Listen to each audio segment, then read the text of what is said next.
کچھ دنوں بعد عرب کا جرہم نامی قبیلہ وادی غیر ذی زرع میں آ کر آباد ہو گیا اور حضرت ہاجرہ حضرت اسماعیل کو لے کر سکون کی زندگی گزارنے لگیں۔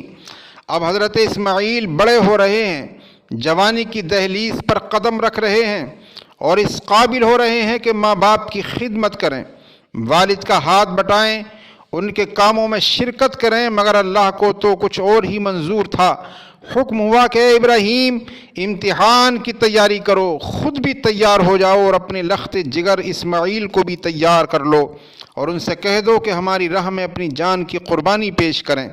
اے مسلمانوں، ذرا سوچو تو صحیح، کس کے ذبح کا مطالبہ کیا جا رہا تھا؟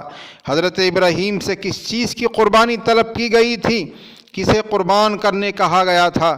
وہ بیٹا بڑھاپے میں جسے حضرت ابراہیم نے اللہ سے مانگا تھا، وہ لاڈلا جو آنکھ کا تارا تھا، وہ فرزند جو بڑھاپے کا سہارا تھا، وہ نیک بخت لڑکا جو ماں کا جگر پارا تھا، وہ لخت جگر جسے حضرت ہاجرہ نے بے آب و گیا وادی میں پالا تھا، وہ نور نظر جس سے حضرت ابراہیم کی بے شمار امیدیں وابستہ تھیں، وہ چہیتا جو گلشن ابراہیمی کا تنہا ایک پھول تھا، وہ ہر دل عزیز بیٹا جو اس خاندان کا ہونہار چشم و چراغ تھا، اسی آج قندیل کو بجھانے کا حکم دیا گیا تھا۔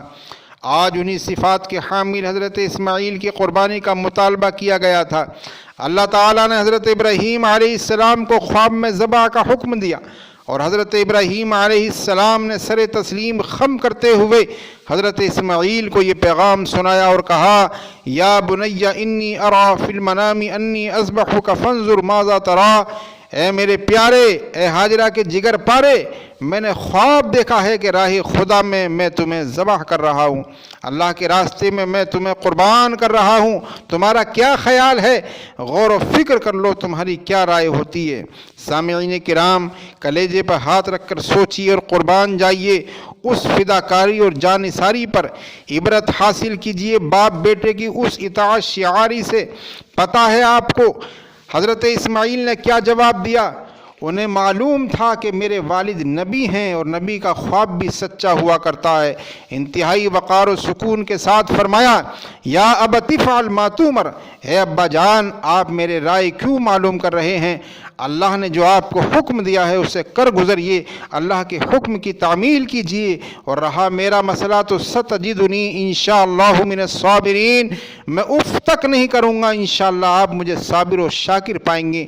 کیا کہا؟ سعادت مند بیٹا جھک گیا فرمان باری پر، زمین و آسماں حیران تھے استطاعت گزاری پر، عجب بشاش تھے دونوں رضائے رب عزت پر، تأمل یا تذبذب کچھ نہ تھا دونوں کی صورت پر۔ حضرت ابراہیم علیہ السلام اپنے وفا شعار بیٹے کا جواب سن کر مطمئن ہو گئے اور حضرت اسماعیل کو لے کر قربان گاہ کی طرف روانہ ہو گئے۔ ادھر حضرت ابراہیم علیہ السلام نکلے اور ادھر شیطان حضرت ہاجرہ کے پاس پہنچا اور حضرت ابراہیم کے خلاف انہیں بھڑکانا چاہا۔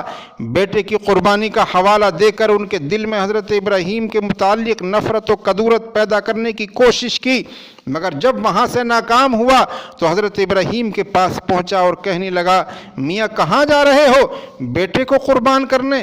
ذرا غور تو کرو، بھلا کوئی باپ اپنے بیٹے کو قتل کرتا ہے؟ یہ اللہ کا کیسا حکم ہے؟ دنیا میں آج تک کسی کو ایسا کرتے ہوئے دیکھا ہے؟ حضرت ابراہیم فوراً سمجھ گئے کہ یہ کمبخت شیطان ہے اور ہمیں اس امتحان میں ناکام کرانا چاہتا ہے۔ پتھر اٹھا کر اسے مارا۔ شیطان نے پھر آ کر بہکانا چاہا، حضرت ابراہیم نے دوبارہ پتھر مارا، پھر وہ آیا اور اس بار بھی حضرت ابراہیم علیہ السلام نے اسے مار بھگایا۔ اللہ تعالیٰ نے حضرت ابراہیم کے اس عمل کو قیامت تک کے لیے زندہ اور باقی رکھا۔ حاجیوں سے پوچھیے، آج بھی انہیں رمی جمار کرنی پڑتی ہے۔ بہرحال حضرت ابراہیم علیہ السلام مقام ذبح پر پہنچ گئے، حضرت اسماعیل کو لٹایا اور چھری تیز کرنے لگے۔ مسلمانوں، عجیب سما تھا وہ، زمین بھی خاموش تھی، آسمان بھی ساکت تھا، چرند پرند خاموش تھے، ہواؤں نے چلنا بند کر دیا تھا، کلیوں نے چہچہانا چھوڑ دیا تھا، ساری مخلوق حیران و ششدر تھی کہ کیا ہونے جا رہا ہے۔ زمین سہمی پڑی تھی، آسمان ساکت تھا، بیچارہ نہ اس سے پیشتر دیکھا تھا یہ حیرت کا نظارہ۔